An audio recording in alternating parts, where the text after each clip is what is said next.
Good afternoon, ladies and gentlemen, and welcome to your TVC News of September 4th, 2020. Tonight, Ontario Secondary School Teachers Federation President expresses concern for student safety and privacy. A very special back to school yesterday. Clarence Rockland, the most affected municipality in Eastern Ontario. Prescott Russell Transpo resumes services and reopens the Clarence Creek Arena.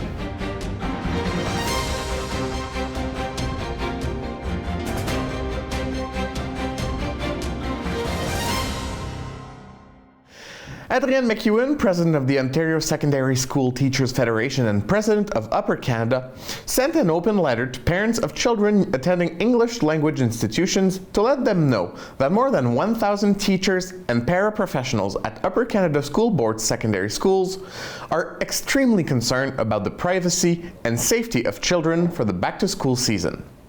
Last week, the UCDSB announced a live distance broadcasting model for students that raises a number of serious concerns about privacy and the learning environment.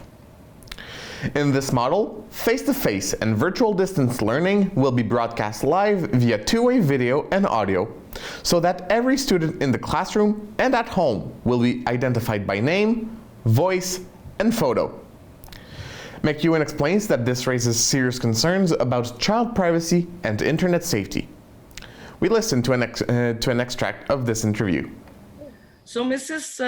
McEwen, you are saying in a letter that you've sent to all parents that the children are in danger because their privacy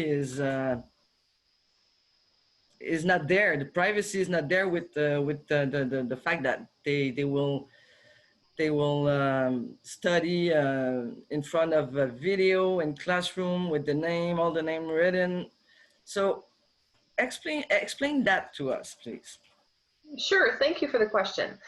So the plan currently is to have students face-to-face in the classroom, and you will have remote learners learning from home, and they will be part of that face-to-face classroom. So our concerns at this point is that there will be a video recorder camera in the classroom as well as an audio recorder. And so what you have is you potentially have these children that are in front of you who are learning face-to-face are going to be on video or audio and projecting that to the homes where remote learners are going to be, and vice versa. So what you have is essentially kids at home who can see everything going on potentially in the classroom and vice versa. And my concern is that while the connection may be encrypted, we have seen violations of that encryption from the CRA, major credit cards. Hackers? Yes, they can hack in. And my concern would be, I don't think the kids in the classroom have consented to have their picture, their voice, their name broadcast to a remote location and vice versa. Okay, so that's a problem. What the parents have said? The parents have, from what I have heard, especially in Twitter and social media and emails to me and media responses, are not happy. This is not what they signed up for. Stephen Lecce promised that our remote learners learning from home would have a special teacher that focuses only on them. The kids would be safe in a bubble online between the teacher and those kids. There's no broadcasting in a classroom. It is a very private setting for those kids, and they get special instruction just relating to online. So you're mad about the Minister Lecce, eh? Well, I'm mad that the board is not following what Minister Lecce has asked. Mm-hmm. Every school board in the province that has OSSTF members is running a virtual school where kids at home are given special teachers that teach to them in a classroom at home.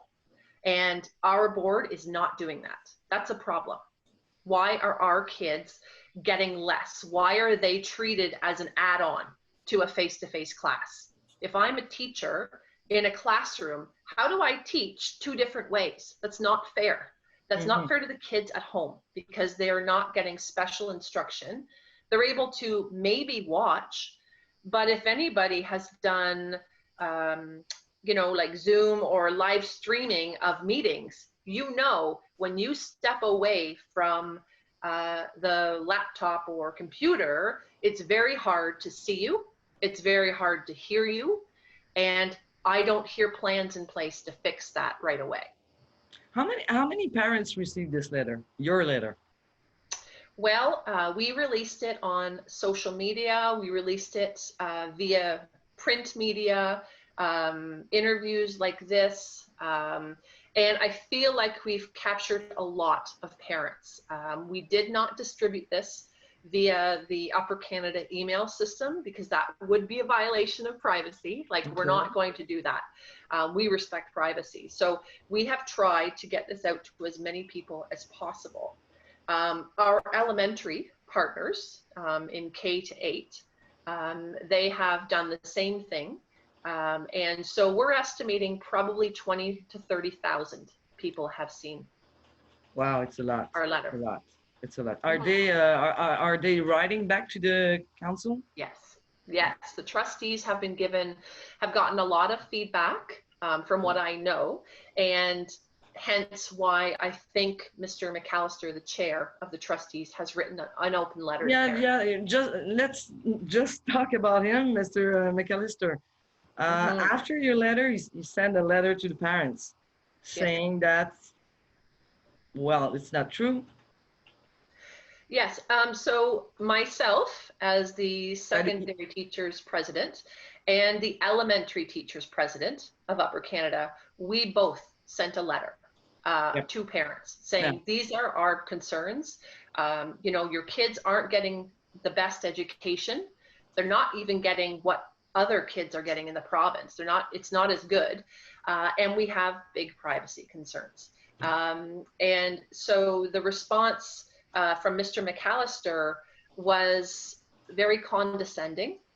It essentially minimized the role of the union. And I can assure you that I have heard loud and clear from all my members that they are in support of what I am advocating for them. It's not me alone. It's not me as an executive member. I speak for 1,000 teachers in Upper Canada, and 1,000 teachers recognize that this is not good enough for the kids. So what are you going to do after all that? Well, I am going to listen to the trustees meeting tonight. Okay. I don't necessarily have a response for Mr. McAllister at this time. I don't feel this is a good time to go back and forth and argue positions to parents. Parents have bigger concerns right now. So I'm looking forward to the meeting tonight. I have addressed all of my members, indicating to them, all the teachers, that this is a blatant disregard of their opinion. You know, my teachers, how do they speak up against something? They certainly can tell their principal, but many of them don't necessarily feel comfortable. They cannot talk to their superintendents. They cannot talk to their trustees. It's only me that can do that on their behalf. Okay. So you have a lot of job. I do. And so we're taking it day by day. I certainly have been in contact daily with Aaron Blair, who is the president of ETFO, the Elementary Teachers of Upper Canada. And like I said, we've decided not to address this in the media. I felt like we've had our say. Parents can make their decision, but we will be addressing it with the trustees separately. We have advised our provincial OSSTF of what is going on. They have advised OPSPA, which is the Ontario Public School Board Association, that represents superintendents and school boards, essentially. I have written a letter to Mr. Sliwa, who is the director. And so we're trying a bunch of different avenues to try and make everyone aware that, again, this is the only school board represented by OSSTF who has 60,000 members. This is Correct. the only one Mhm. that is doing the live streaming while kids are in the class as well. Okay. Well, Mrs. McEwen, I thank you very much for this interview, and I think we're gonna keep in touch. Yes. Teachers are concerned about reliability with respect to videos, fairness in course offerings, and compliance with IEP requirement. UCDSB high school teachers have proposed a learning environment in which distance education students are in a bubble. Mrs. McEwen says they are doing everything they can to meet the needs of the students by maintaining a safe learning environment. New health measures are introduced at the Eastern Ontario Public School Board.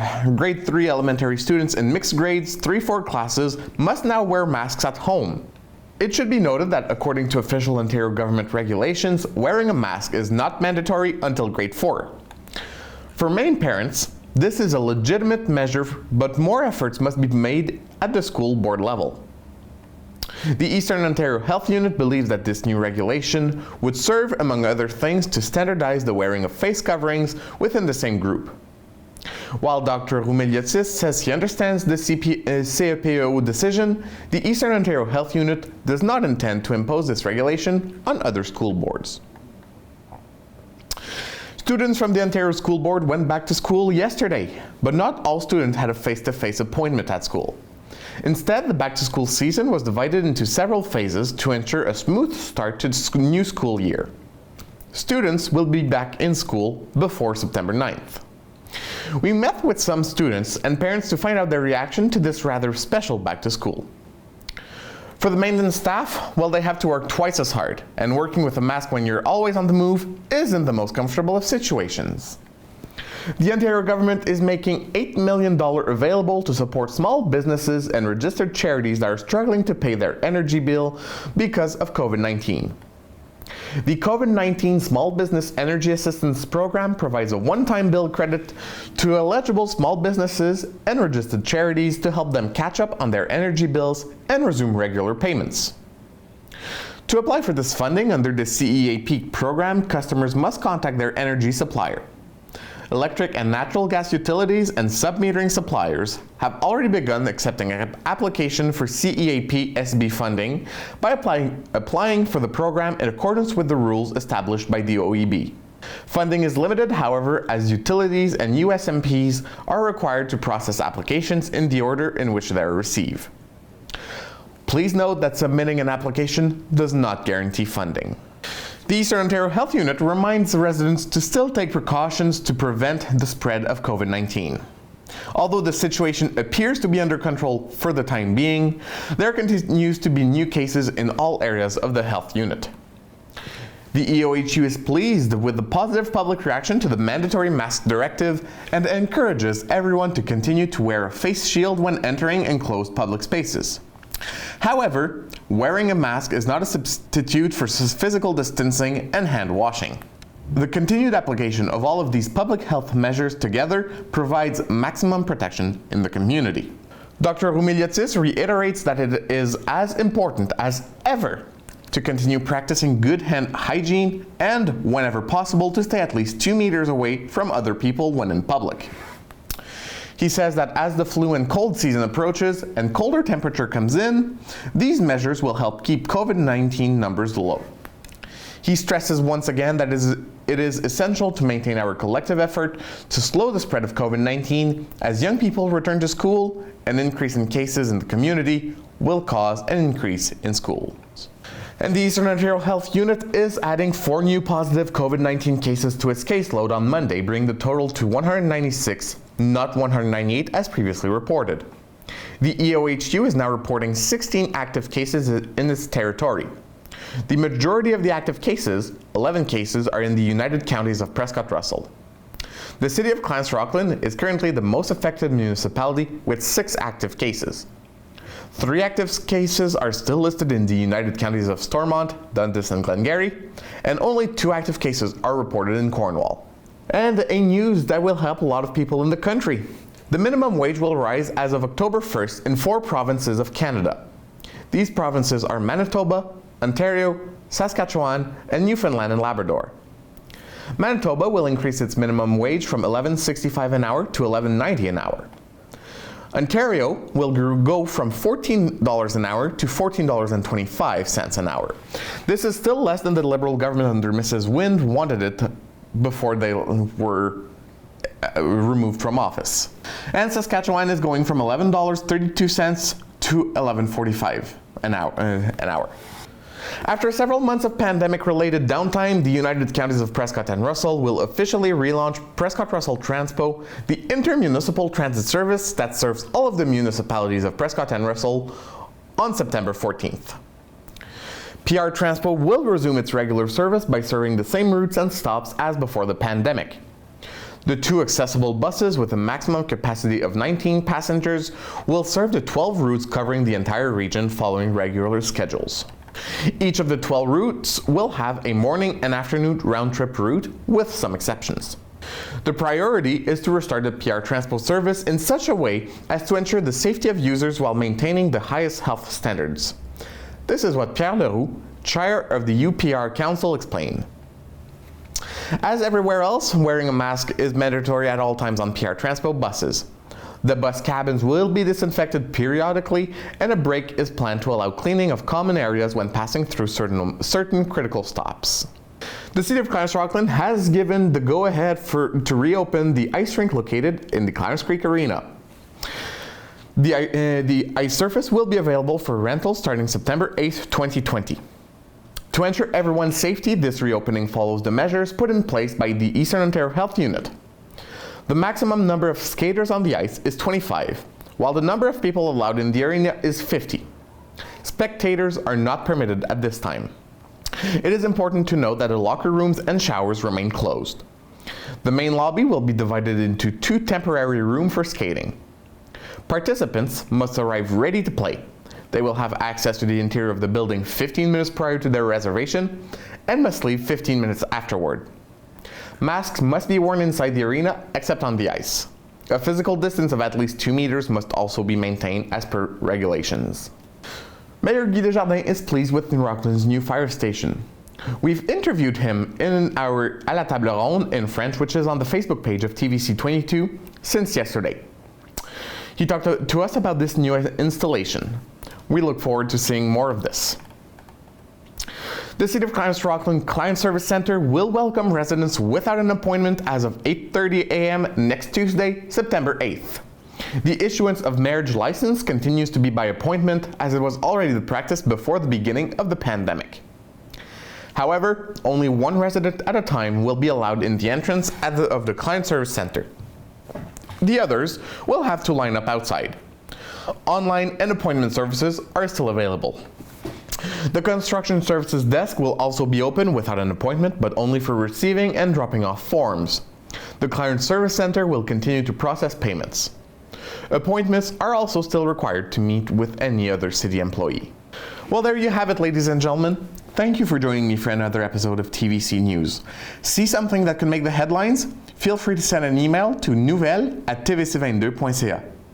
Once again, thank you for joining us, and we look forward to seeing you real soon for another TVC News.